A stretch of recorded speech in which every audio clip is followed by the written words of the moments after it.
So today we're going to be talking about how you became the narcissistic family's scapegoat.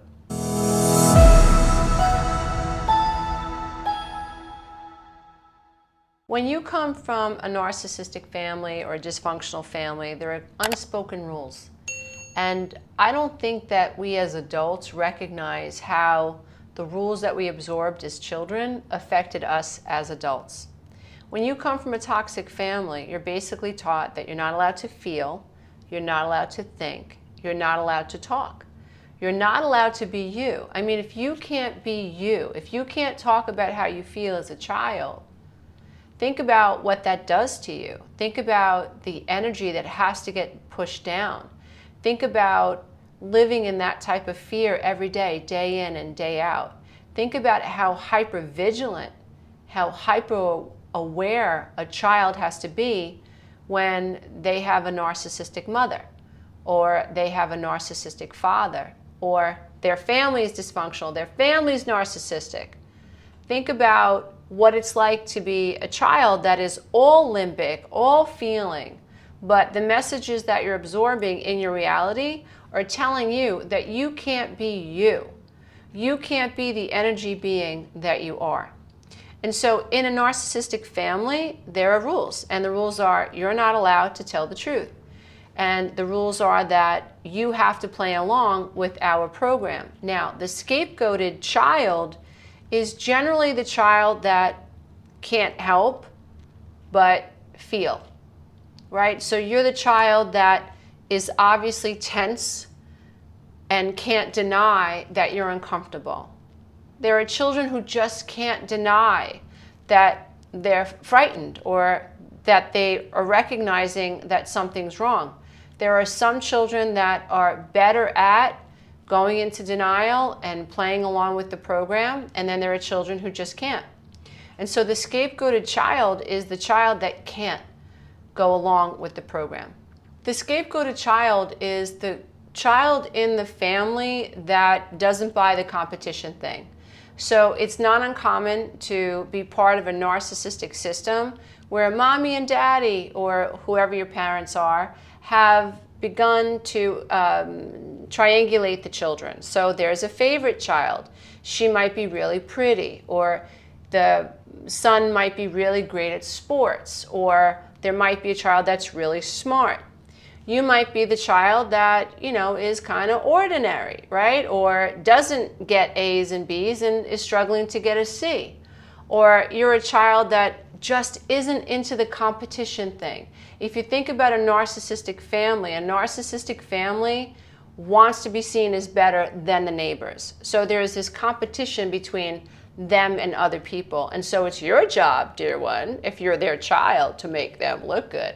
So if you don't do that, if you're not interested in making mom and dad look good, if you're more interested in being yourself, if you refuse to be the child that goes against another child, right? Remember, narcissistic parents love to separate children. I think that's one of the saddest things that happen to people that come from a narcissistic family, is that the sibling relationships are destroyed through dysfunction, right? Siblings are raised in families that are oppressive, they're very stressed, and they can't go against mom and dad, so they end up fighting against one another. And mom and dad are the role models for the children in the family. And so the tension is so high.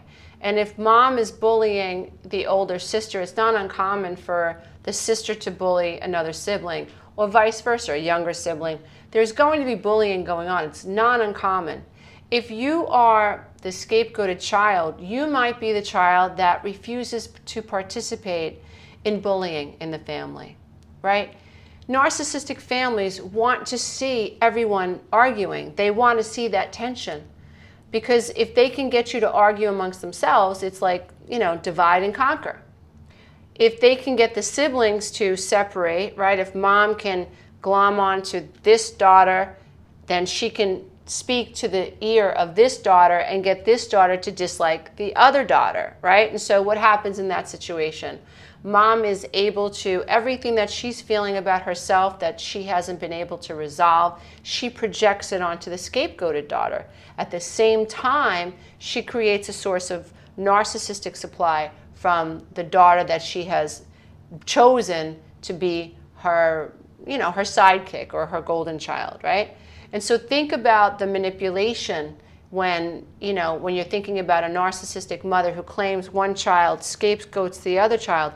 Think about the emotional and mental control she has over both these children. And then what happens?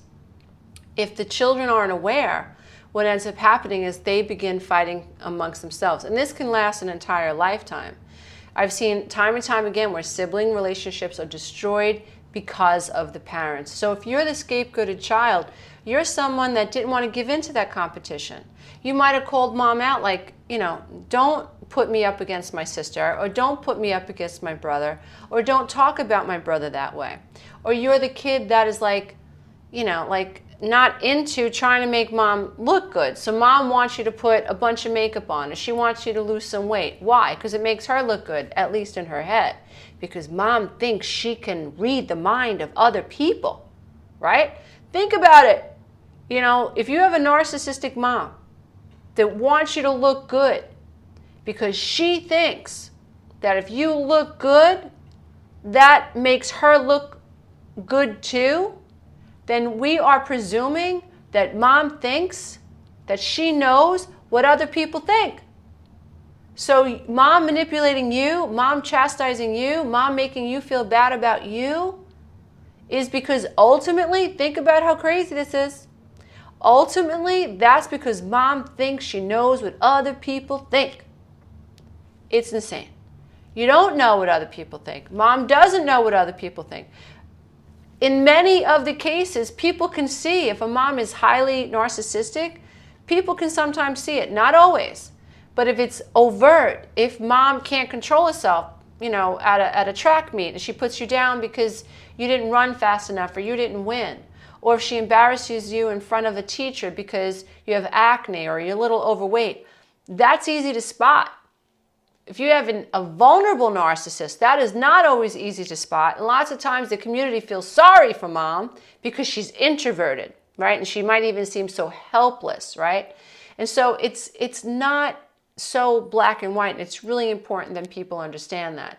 You can have a mom who's more overt and grandiose, right? Really into her looks. Everything's about superficiality and making her look good, right? And putting the children down that don't make her look good. So if you're the child that refuses to make mom look good, you're going to be scapegoated. If you have a mom who is more vulnerable narcissist, so behind closed doors, you see the rage, you see the anger. She's verbally abusive when no one's around. She tries to make you feel guilty. She gave up her life for you, right? She gives you the sense that you owe her. You're obligated to her. She had you the natural way. You did not knock on her uterus and say, I would like to be born today. She had you. Her body created you. However you got here, you got here. It's not your fault. But for the rest of your natural life, if you have a vulnerable narcissistic mother, you're going to pay. And she's going to project all of her feelings of unease about herself, all of her insecurities about herself, all of her failures, all of the discontent she feels about herself, she's going to project it onto you and try to make you feel guilty for being born. I remember being a little girl, and I used to feel, I think I talk about this in The Road Back to Me, and I used to feel like I was a garbage can. I could tell when my mom's energy was getting to the point where she was going to explode. In my head, it was every 3 days. If our house went 3 days without an explosion, I knew it was coming, because that's the longest my house was calm. Something was going to happen. And it used to feel like my mom sliced open the top of my head and dumped all of the garbage that was inside of her inside of me.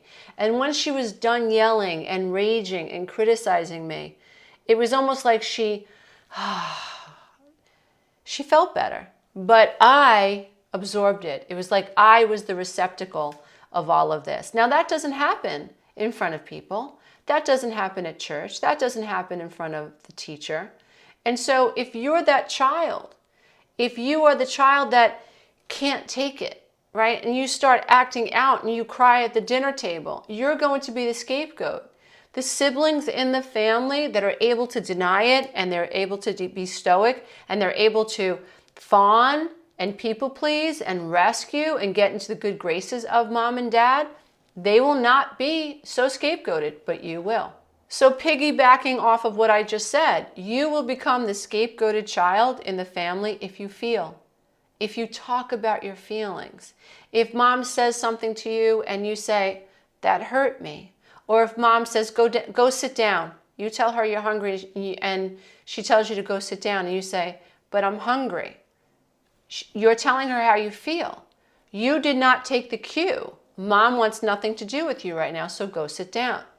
If you say to mom, Mom, you said you were going to pick me up at 3 o'clock. You're not paying attention to the family rules. You're not allowed to talk, dear one. You're not allowed to tell the truth. You're supposed to take the blame. You're supposed to just accept whatever shows up, and you're not supposed to confront what you think is unfair. So if you're the child in the family that does the feeling, that does the expressing, you're going to be the scapegoat. If you're the child that does not go along with needing to take sides, when you come from a narcissistic family, it's all about conquer and divide.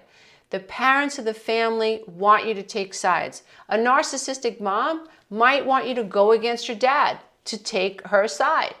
She might get in your ear and tell you all of these terrible things about your dad, that which, by the way, are very likely not true if your mother's a narcissist, right? If you refuse to not go against your dad, she's going to scapegoat you, right? She's going to talk to your sisters and your brothers and your aunts and your uncles and anybody who will listen, because you become her nemesis. You become the mirror to the truth that she's a bully, that she's trying to push you around, that she's trying to manipulate you, that she's trying to control you. You're not allowed to be an individual when you come from a narcissistic family. If you refuse to allow your narcissistic father to throw your mother under the bus, right? If you don't put up with his manipulation, if you don't allow him to use you against your mother or against your sibling, right? Then you're going to become his scapegoat. If you're the child that refuses to submit, right? So when you come from a dysfunctional family, you have to submit. If you don't submit, you're going to be punished. You're going to be persecuted. The adults in the family that are dysfunctional, that are running this home, they're going to pick you out of the crowd. If you are the child that refuses to submit, so you are the child that pushes back a little bit, right? You know, you're the child that's like not going along with the program. You just can't go along with the program. So let's say your mom asks you to do something and it's 11 o'clock at night and you're in bed and she wants you to go downstairs and get her a glass of water. And you're 17 years old, or you might even be 10 years old, and you say, I've been sleeping for 2 hours or 3 hours. Why can't you go get your own glass of water? Ah, you're not submitting. You're not playing the game, dear one. Narcissistic mommy. Mommy dearest said, I'm thirsty. Go get me a glass of water. It doesn't matter that you've been sleeping for 3 hours. Mommy dearest wants a glass of water, and she wants it now, Tommy. She wants it now. So if you're the child that doesn't submit, if you're the child that says, why should I have to do that? Now, I'm not suggesting that children should be disrespectful to their parents. I'm not suggesting that. But I am one that believes that the more respect, the more attuned you are to your children when they're younger, the less problems you might have with them when they're older. The more mature you are as an adult, the less you take natural, let's say, teenage rebellion personally. And this can become a rabbit hole. I am just saying that the more you attune yourself to a child, the less you might have problems later on. So the more freedom there is within limits and boundaries, but again, that's not what this talk is about. I don't think it makes any sense to emotionally, psychologically, spiritually, and physically abuse a child and then to expect this child to A, have self-respect, and B, have respect for the people who have been abusing them. And the scapegoated child is a child that is not going to submit easily. The scapegoated child is the child that's going to be somewhat of an individual. The scapegoated child is the one that's going to be pushing back a little bit, asking questions. When you come from a dysfunctional family, you're not allowed to ask questions. You're not allowed to ask, well, why do I have to do that? Why do I have to get out of bed? Why do I have to come home from school early instead of going to the library to study for a test so you can go play tennis? Why do I have to feed the kids because you want to go out with your boyfriend? Why do I have to go get a second job when you don't have a job? Why am I, taking out the garbage? And why am I the only one? You have 6 kids. Why am I the only one that has any chores to do? If you are the child that dares to question authority in the narcissistic family, you, dear one, will become the scapegoat. If you're the child that is not easily affected by seeking validation, in other words, like, you get it, right? Like, there's something wrong. And you're watching your other siblings fawn. And you're watching your other siblings, like, run around trying to take care of mommy dearest and daddy dearest, right? And you just don't. So you're just not giving in. You're just not catering. You're not jumping when they walk into the room. You're making yourself a target, unfortunately. And that's not your fault. It's a very natural response for some of us to not give in. And I think that the most honest child in the family is the one that becomes the target. The child that is most in touch with their feelings, the child that is most in touch with this indecency, is the child that will be scapegoated. The child that is not subservient, the child that is not acquiescing, the child that is not tiptoeing, walking around eggshells is going to become the narcissistic family scapegoat.